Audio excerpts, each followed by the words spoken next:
Các bác có biết không, nhìn món cải thảo cuộn thịt tưởng rất đơn giản, nhưng để làm được những cuộn cải mềm ngọt, không bị bung, phần nhân vẫn mọng nước và đẹp mắt thì lại có khá nhiều bí quyết quan trọng. Chỉ cần sai một bước nhỏ, lá cải có thể bị rách, thịt bị khô hoặc nhân không còn giữ được vị ngọt tự nhiên. Xin chào các bác. Trong video hôm nay, em sẽ chia sẻ toàn bộ những kinh nghiệm thực tế giúp các bác làm thành công món cải thảo cuộn thịt hấp thơm ngon ngay từ lần đầu tiên.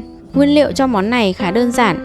Đầu tiên là tôm tươi, có vị ngọt thanh và mùi thơm đặc trưng của hải sản. Thịt chân giò vừa mềm vừa có chút béo, giúp món ăn đậm đà mà không bị khô. Cải thảo mang vị ngọt mát, làm phần nước thêm thanh.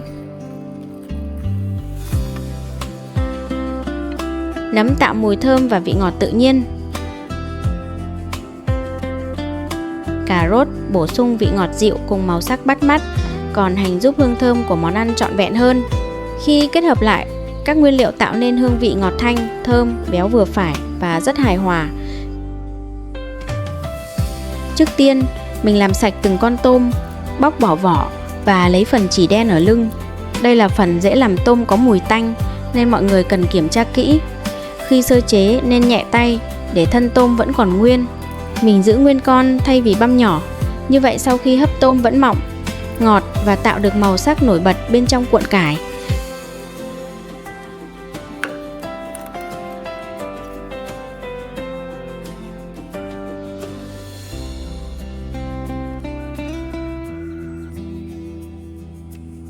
Phần thịt heo được thái thành những lát dài và tương đối mỏng.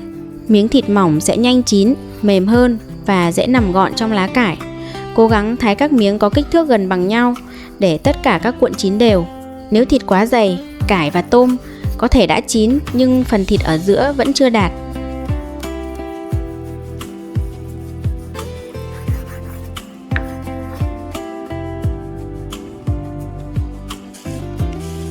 Tiếp theo, mình gọt một lớp vỏ mỏng bên ngoài củ cà rốt rồi rửa sạch.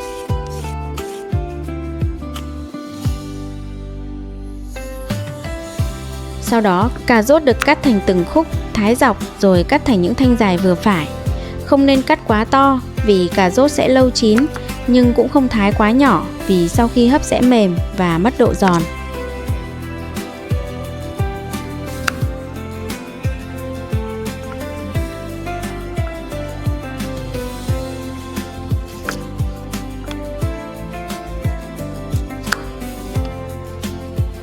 Các thanh cà rốt nên có kích thước tương đối đều nhau để phần nhân cân đối hơn. Màu cam của cà rốt còn giúp cuộn cải đẹp mắt khi tách ra. Phần cà rốt còn lại có thể tỉa thành những bông hoa nhỏ để trang trí, vừa tận dụng nguyên liệu vừa làm thành phẩm hấp dẫn hơn. Với nấm kim châm, mình cắt bỏ phần gốc già rồi nhẹ nhàng tách thành từng bó nhỏ. Không nên cho cả một bó lớn vào một cuộn vì phần nhân sẽ cồng kềnh, khó cuộn và lâu chín. Chỉ cần một lượng nấm vừa đủ để tạo vị ngọt và độ giòn nhẹ cho món ăn. Cải thảo được cắt bỏ phần gốc rồi tách lần lượt từng bẹ lá. Mình ưu tiên những lá còn nguyên vẹn, có bản rộng và không bị rách. Phần bẹ trắng khá dày nên cần trần qua nước sôi để lá mềm và có thể uốn cong.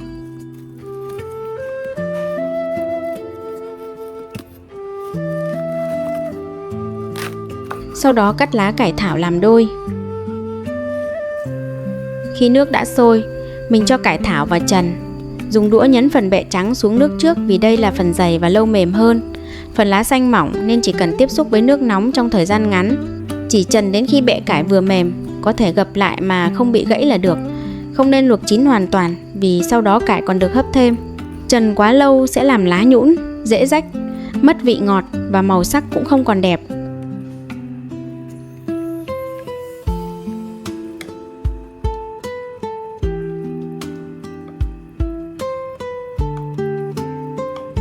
Cải vừa mềm thì gắp ngay ra rổ cho ráo nước.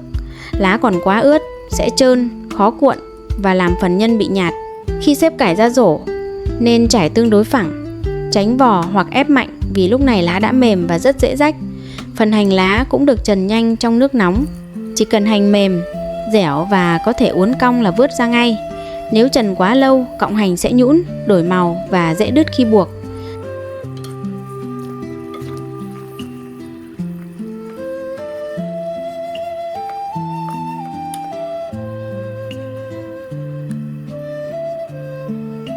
Sau đó để hành nguội, ráo nước rồi tách thành từng cọng. Bây giờ mình trải một lá cải thảo lên mặt thớt và chỉnh cho tương đối phẳng.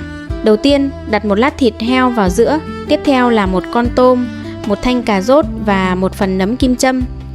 Phần nhân chỉ nên cho vừa đủ.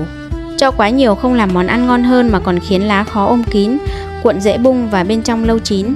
Nhân vừa phải sẽ giúp cuộn cải gọn, đẹp và cân bằng được vị ngọt của rau với thịt, tôm và nấm, rồi từ từ cuộn lại. Tay cuộn cần chắc vừa phải. Cuộn quá lỏng thì nhân dễ rơi ra, còn siết quá chặt lại làm lá rách và nấm bị ép mất dáng. Tiếp theo dùng một cọng hành đã trần quấn quanh thân cuộn, rồi buộc nhẹ để cố định. Không nên kéo quá mạnh vì cọng hành rất dễ đứt hoặc làm rách lá cải. Dây hành vừa giữ cuộn không bị bung khi hấp, vừa tạo thêm màu xanh tự nhiên mà không cần dùng tăm. Các cuộn cải sau khi hoàn thành được xếp lần lượt vào xửng hấp. Phần mép cuối của lá nên đặt quay xuống dưới để giữ dáng tốt hơn. Mình đặt thêm những lát cà rốt tỉa hoa, xen kẽ ở giữa và xung quanh xửng. Chỉ một chi tiết nhỏ như vậy cũng giúp món ăn có màu sắc đẹp hơn rất nhiều. Sau khi xếp xong, đậy nắp và hấp đến khi thịt chín. Tôm chuyển màu hồng, nấm mềm và lớp cải trở nên trong nhẹ. Khi mở nắp, thấy các cuộn vẫn giữ nguyên hình dáng, tôm đã đổi màu và mùi thơm của thịt cùng rau củ tỏa ra là món ăn đã đạt. Lúc này mình nhẹ nhàng gắp từng cuộn cải ra mẹt tre. Lá sau khi hấp rất mềm nên cần gắp vào phần thân cuộn, tránh kẹp quá mạnh làm cuộn bị vỡ. Các cuộn cải được xếp thành vòng tròn, xen kẽ thêm nấm kim châm và hoa cà rốt. Món hấp có vị thanh và ngọt tự nhiên nên mình pha thêm một chén nước mắm chua cay.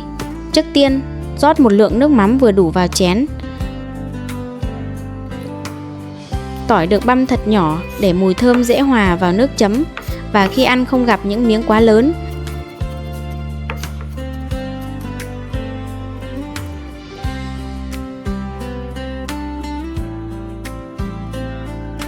Ớt đỏ được thái nhỏ. Lượng ớt có thể điều chỉnh theo khả năng ăn cay của gia đình. Ngoài vị cay, màu đỏ của ớt còn làm chén nước chấm trông hấp dẫn hơn khi đặt ở giữa mẹt cải cuộn.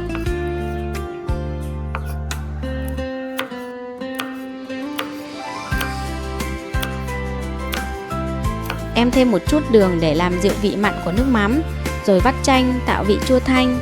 Sự kết hợp giữa mặn, ngọt và chua phải cân bằng. Bởi nước chấm ngon là để nâng hương vị món ăn lên chứ không được lấn át vị ngọt tự nhiên của phần nhân. Chú ý giữ lại hạt để nước chấm không bị đắng. Chanh nên cho từ từ vì mỗi quả sẽ có độ chua khác nhau. Bây giờ em khuấy thật đều cho đường tan hoàn toàn, tỏi và ớt nổi đẹp trên mặt. Khi nếm, nước chấm phải có vị mặn vừa phải, ngọt dịu ở phía sau, chua thanh và cay nhẹ. Như vậy khi chấm cùng món cuộn mới tạo được cảm giác hài hòa, ăn mãi mà không bị ngấy. Vậy là món cải thảo cuộn tôm thịt đã hoàn thành. Từng cuộn cải có màu xanh vàng tự nhiên, phần nhân nằm gọn bên trong. Kết hợp cùng cà rốt và rau ăn kèm nên nhìn rất tươi và hấp dẫn. Khi tách đôi, các bác sẽ thấy phần tôm vẫn giữ được độ săn ngọt, thịt chân giò mềm và béo vừa phải, nấm thơm, cà rốt ngọt dịu, còn cải thảo mềm nhưng vẫn giữ được vị thanh. Chấm thêm nước mắm tỏi ớt chua ngọt, tất cả các hương vị hòa quyện rất vừa miệng. Các bác thấy món này hấp dẫn thì nhớ theo dõi kênh để cùng em khám phá thêm nhiều bí quyết nấu ăn ngon nhé.